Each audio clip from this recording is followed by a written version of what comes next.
인간은 끊임없이 무언가를 욕망합니다. 더 많은 돈, 더 높은 명예, 더 큰 권력 혹은 타인에게 인정받고 싶은 마음까지.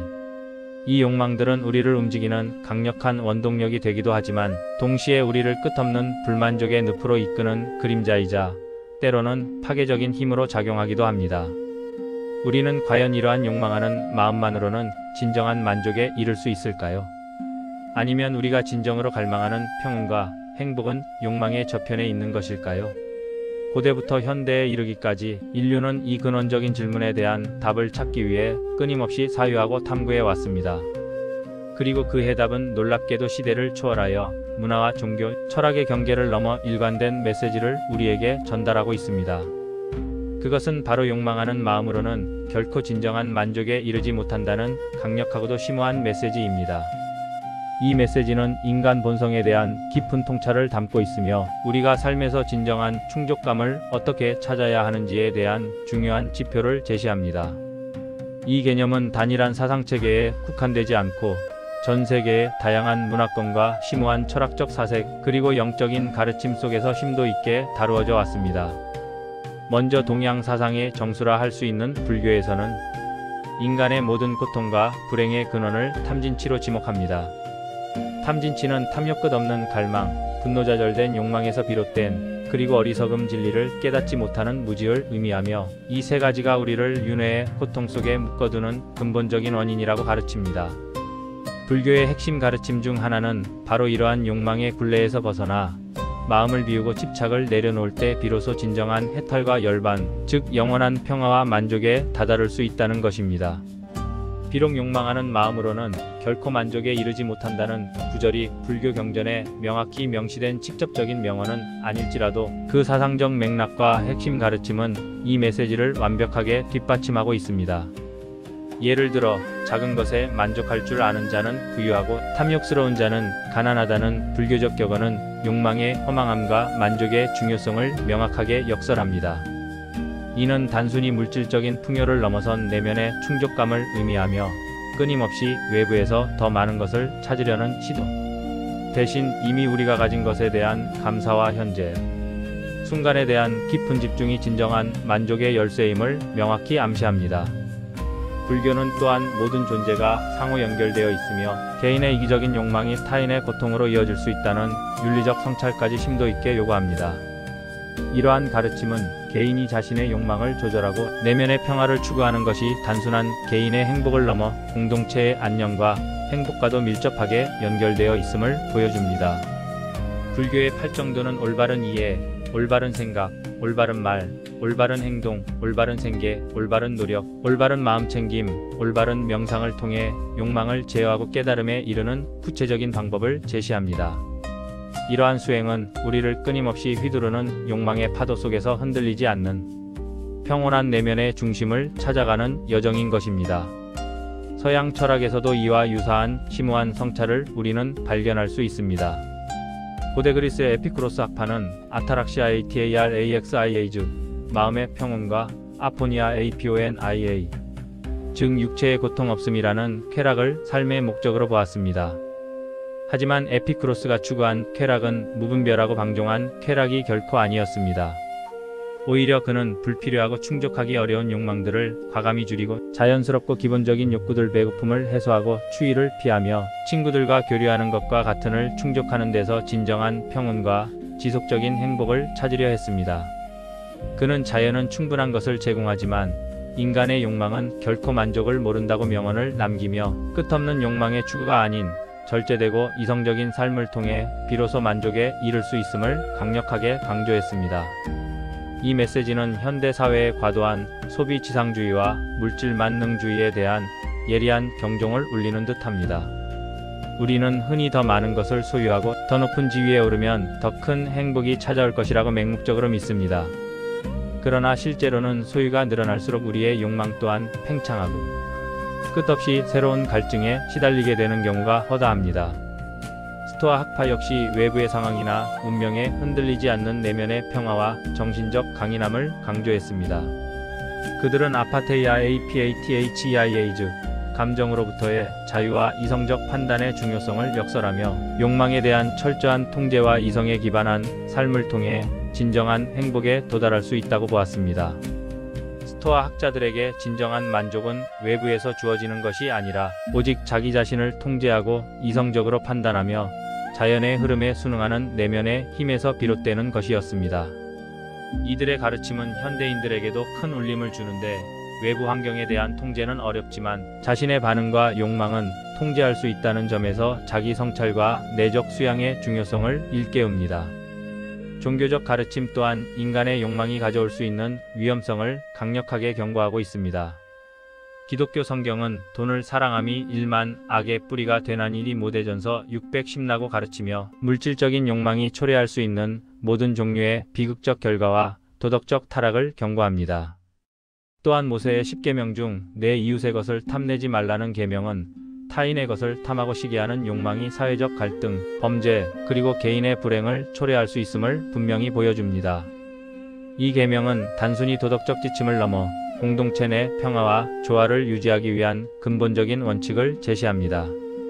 이슬람교에서도 자카트 우제그마, 사다카자선을 통해 부의 축적만을 추구하는 욕망을 경계하고 나눔과 배를 강조함으로써 물질적 욕망으로부터의 자유와 영적 만족을 추구하도록 독려합니다. 이러한 종교적 가르침들은 단순히 금욕적인 삶을 맹목적으로 강요하는 것이 결코 아닙니다. 오히려 이는 인간의 본성을 깊이 통찰하고 욕망이라는 양날의 검을 우리가 어떻게 현명하게 다루어야 하는지에 대한 심오한 지혜와 구체적인 방향을 제공합니다. 욕망은 분명 때로는 발전과 혁신의 강력한 동기가 되기도 하지만 통제되지 않거나 지나칠 경우 끝없는 불만족, 고통, 그리고 파멸까지 야기할 수 있다는 냉철한 통찰인 것입니다. 이러한 통찰은 인류 문명의 역사를 통해 수없이 많은 사례로 증명되어 왔습니다. 역사 속 수많은 인물들이 바로 이 메시지를 자신의 삶을 통해 몸소 증명해 보였습니다.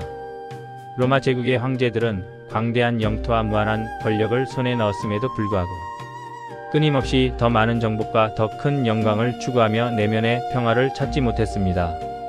막대한 부를 소유했던 근대 산업혁명기의 거물들은 경쟁에서 살아남기 위해 끊임없이 더 많은 이윤을 추구하며 정작 인간적인 관계나 내면의 충족감을 놓치는 경우가 많았습니다.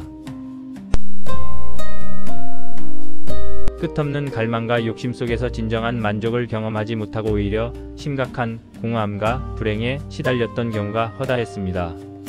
이러한 인물들의 이야기는 인간의 욕망이 아무리 채워져도 만족하지 못하는 미 빠진 독과 같음을 극명하게 보여줍니다.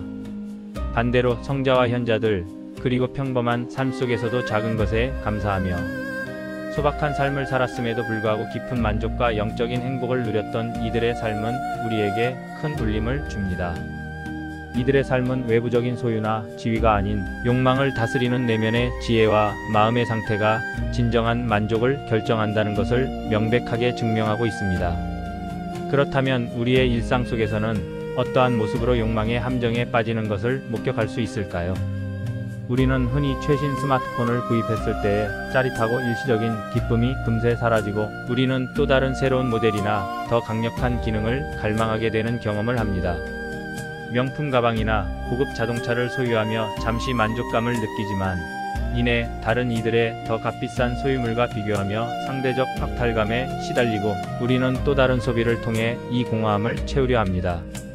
소셜미디어 SNS의 등장으로 이러한 현상은 더욱 가속화되었습니다. 타인의 화려하게 꾸며진 삶, 완벽한 휴가지 사진, 성공적인 커리어 자랑 등을 보며 우리는 자신도 모르게 비교 의식에 사로잡히고 자신 역시 그러한 삶을 살아야 한다는 강박적인 욕망에 사로잡히기도 합니다. 이러한 끊임없는 비교와 갈망은 결국 우리를 불만족의 악순환에 가두어 진정한 행복으로부터 멀어지게 만드는 결과를 초래합니다. 심지어 성공의 정의마저도 사회가 주입하는 기준에 맞춰져 남들이 부러워할 만한 성과를 이루어야만 만족할 수 있다는 착각에 빠지게 만들기도 합니다. 이러한 욕망의 굴레에서 벗어나 진정한 만족과 평온에 이르기 위해서는 우리는 어떤 노력을 기울여야 할까요? 단순히 욕망을 억누르거나 무시하는 것이 아니라 욕망의 본질을 이해하고 현명하게 다스리는 지혜가 필요합니다. 첫째, 작은 것에 감사하는 마음을 갖는 것이 무엇보다 중요합니다. 우리가 이미 가진 것에 초점을 맞추고 그것에 대해 진심으로 감사할 때 우리의 마음은 비로소 풍요로워지고 깊은 만족감을 느끼게 됩니다. 아침에 마시는 따뜻한 커피 한 잔, 사랑하는 사람과의 소소한 대화, 아름다운 자연의 풍경 등 일상 속 작은 행복들을 알아차리고 소중히 여길 때 우리는 외부적인 조건과 상관없이 내면의 충만함을 경험할 수 있습니다. 둘째, 현재에 집중하는 것입니다. 과거의 후회나 미련, 혹은 아직 오지 않은 미래에 대한 막연한 불안감이나 과도한 기대감 대신 지금, 여기 이 순간의 삶을 충실히 살아가는 것은 불필요한 욕망을 줄이고 삶의 질을 현저히 높이는 데 크게 기여합니다. 마인드풀리스 명상과 같은 기법들은 우리가 현재 순간에 온전히 집중하도록 돕고 우리의 마음이 과거와 미래 사이를 방황하며 불필요한 욕망을 키우는 것을 막아줍니다. 셋째, 타인과의 관계를 소중히 여기는 것입니다.